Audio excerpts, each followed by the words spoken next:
Four things I wish I knew before moving to the USA. Sarah, say hello to our friends. Hi guys. My friends, thank you so much for all the support. We really appreciate that. That's it, Sarah. Ask them for the most important thing. Guys, leave a like, thumbs up. And if they subscribe, You make our day. damn right. Link for the original video below. By the way, nowadays you can also hype a video. Helps a lot. Please do it.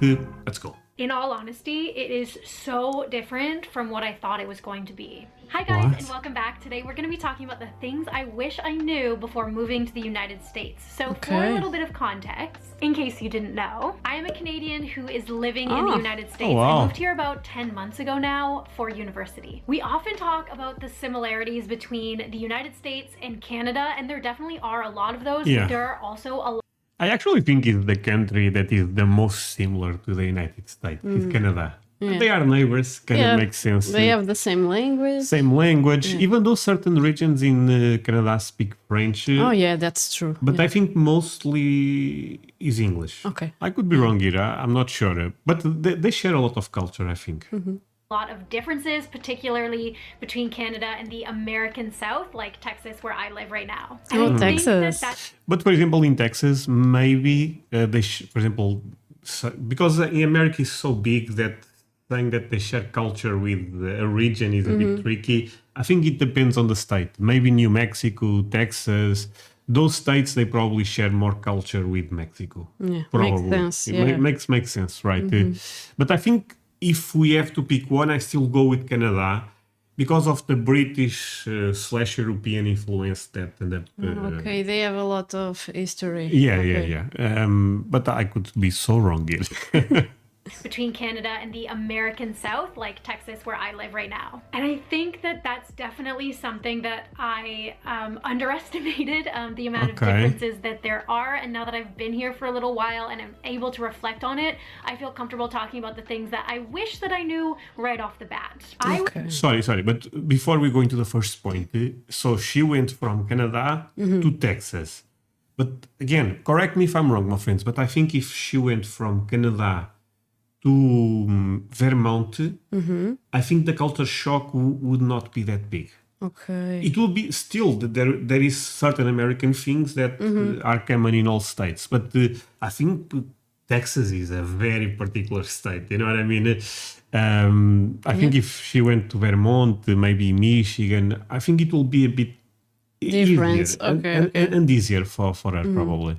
I wish that I knew about all of the different clubs and organizations and meetup groups that are specifically for meeting new people. Homesickness is totally a thing, even if you're moving to a place that is quite similar to what you're used to. For example, Canada and the United States, you're still getting rid of all your stuff, moving to a new place where you don't have any friends, where you don't have a community yet, and you don't know anybody. You're going to have that homesickness, and you're going to start comparing the place that you live now to the place that you left behind. And it may not happen right away. For some people, it happens 3 months down the road or even a year down the road. I know for me, it's been like a delayed reaction. I was very sad right when I left. Even though I was so excited to be moving to a new place, I was still so sad to be leaving everything that I had ever known behind. I had a support system here, but oftentimes we don't when we go to a new place. I wish that I knew about these different You know what? Amazing that America have those support systems. Because I mean, so many immigrants also in America Go to there. Yeah. makes a lot of sense. different clubs and organizations right in the beginning so that I could have made new friends and had that support system with new friends right in the beginning. I also wish that I knew how competitive the job market is here in the United States before moving here, because I feel like I'm kind of delayed in learning that. So the population in the United States is a lot higher than it is in Canada. So the competition for jobs is a lot higher. It's like 10 the times. difference is ridiculous. Crazy. Yeah, it's like 10 times more basically. And Canada is bigger than America in terms of land. But a lot of regions in Canada are very difficult to live. It's very cold and stuff like that. I think California have more people than Canada. It's that crazy. Okay. But this point about America being competitive, I think America is for sure is the country that have the most opportunities if you want to make it in life. But I think is also the one that is the most competitive. If you want to Yeah. become or really good or the best in America is difficult because everyone is also trying that. That's why they are so successful in many ways. Yeah. No, yeah, that competition makes the country grow a lot. Yeah. Higher, and it starts a lot younger. You can see that even just in elementary schools or high schools. You have kids who are involved in all of these competitive programs, and their parents will put so much time and so much money into their child being the best that they can possibly be in that thing in order to get a scholarship, to go to a good university, to get a good job. It's like everyone is competing so hardcore, and of course No, but I was aware of this, to be honest with you. Really, it Because of- surprised me Really? that they started so So young. yeah, No. I mean, such a young age. to me does not surprise me because in sports, if you practice football and stuff like that, kids take that very serious. Okay. And in America, if you are a great athlete, you may go to college because of that. It's quite different here. Okay. So I would say, aware that America is very competitive since you are young. I think it's part of their culture, basically. there's still competition in Canada. It's just not as intense, I find, as what it is in the United States. So that was a little bit surprising for me. And look, another example. College football is not NFL, is not professional football. Right. And they still go crazy with that. I know this is a random example, probably, but shows how competitive they are everywhere. People told me that college basketball, not NBA, college basketball is also big in America. Wow. Okay. They are competitive in everything they do. So hardcore. And of course, there's still competition in Canada. It's just not as intense, I find, as what it is in the United States. So that was a little bit surprising for me to see. We're on day 1 of my master's program and everyone is already fighting for jobs. For me, I Wow. feel qualified Okay. on day 1. Like, I want to wait at least 1 semester before I start looking into companies. And I just felt really bombarded by guidance counselors and other people that I knew just pressuring me of what companies I'm I talking can to, imagine the pressure. Yeah, I mean, I think if you are born in a country that is the number one in so many things, there is a pressure. I never thought about that. Oh, must be difficult. No, must be Yeah. difficult for some people to live because some people don't have that thing on them. I believe it's also personality type of stuff. There is people that I'm okay with living my life. I don't want to become a billionaire or a millionaire. I just want to relax, watch some Netflix.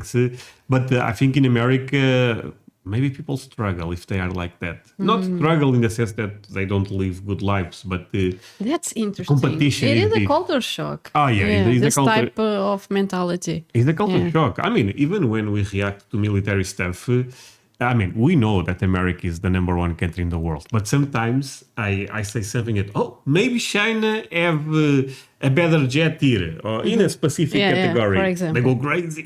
Okay, that's why. Okay. Now, my friends, you guys should be aware of this. But to be fair, they are the number one when it comes to military by far. But this is just an example. I could say other examples will also go into this, that they are competitive.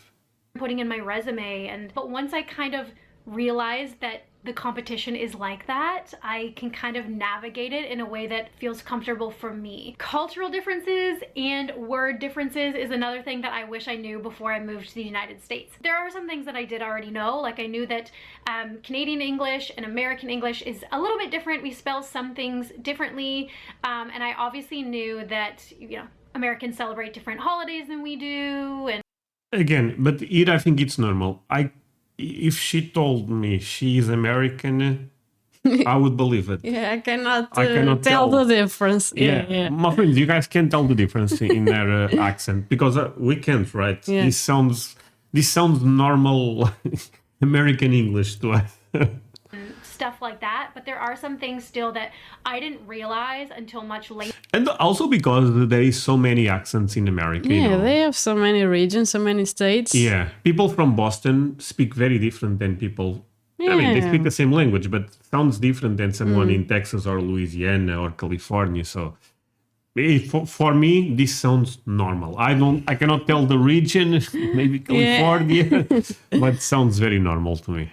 And stuff like that, but there are some things still that I didn't realize until much later that took me by surprise, and I actually had some embarrassing moments. So I did make a video about the differences in university between Canada and America. I'm going to link it up here for you guys, but I'll mention one of the things in that video because it's kind of funny and also very embarrassing for me. So in the American South, it is considered polite to call someone ma'am or sir, especially if they're a higher authority figure, or if they're older than you. It's just a respect thing. Whereas in Ontario, where I'm from, if you call someone ma'am, it's insulting because they assume that you're calling them old. So nobody really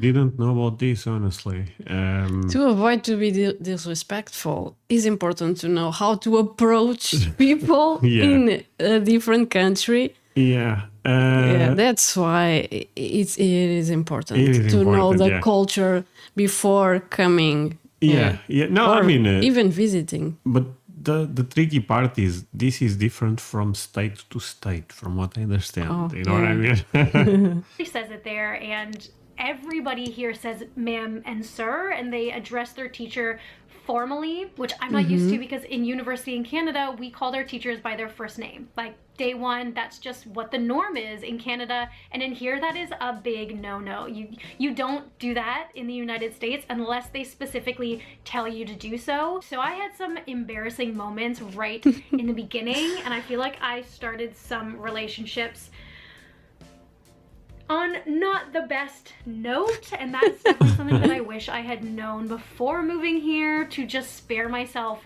that awful embarrassment. Also, for the longest time, I had my laptop set to Canadian English, and I didn't even know that it was an option to be able to change it to American English, so I was misspelling everything for the longest time. I wish that I knew that. But is that different? Yeah, I thought the same.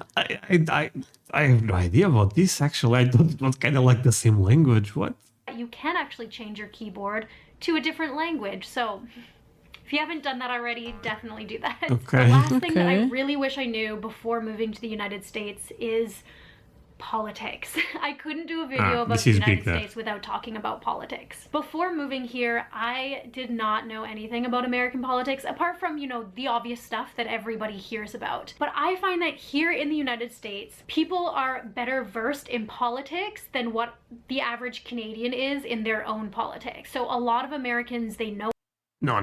But this is true. Americans are really good at politics. When I say really good is they know a lot about politics. I think in our country, and I think across the world, I should not say the world, but at least across Europe, a lot of people sometimes have no idea who is actually in control of the country. You know, they may know the big name, the president, but apart from that, they have no idea what is going on. Okay. I'm so sorry, my friend, but I had to stop the video. I was looking at my statistics on YouTube, and guess what? Most of my viewers are not subscribers. How the hell is that possible? Please consider to do it if you are one of those. That said, we are not done. Another thing, if you can follow me on social media, links below. That would mean the world to me. You make my day, as you are aware. There is also a Patreon link below, and you may find some country music reactions. Take a look. You can join for free, actually. That said, let's continue with this. What's going on? They know the people who are running. They know what's happening. Whereas I feel like in Canada, so often we don't follow it. I mean, obviously there are people who do, but in general, I would say we don't know a whole lot about it. And here in the United States, particularly in the South, everybody has an opinion and everybody knows what's going on. So I feel like there were a lot of conversations that I wasn't able to participate in because I just didn't know anything about it, and I had to really educate myself because even though I'm just a student who's temporarily living in the United States, everything that's going on is affecting me. You know, I'm not able to vote, but I'm still able to follow it and keep up with it because everything is affecting me if I'm living here. And that's one thing that I didn't know anything about American politics before moving here, and I kind of wish that I did, just so I wasn't left out and like thrown into a lurch and had to do a whole bunch of research, which is basically what I've had to do. All right, and there you go. Those are a few of the things that I wish I knew before I moved to the United States. There are probably others, but those are the ones that I can think of right now. If you are somebody who has moved to the United States, then let me know if any of these things are similar in your experience, or if you have any new ones. If you are interested in moving to the United States, or you're going to be moving to the United States, I would love to hear about that as well, because we expats have got to stick together in our learning experience here, moving to a new country. Make sure that you subscribe to my YouTube. Okay, our friends, show her all the support. Thank you for sharing. Interesting video. I think she actually did a great job explaining what she felt moving to America. And everything for today. Sarah, say goodbye to our friends. Bye, guys.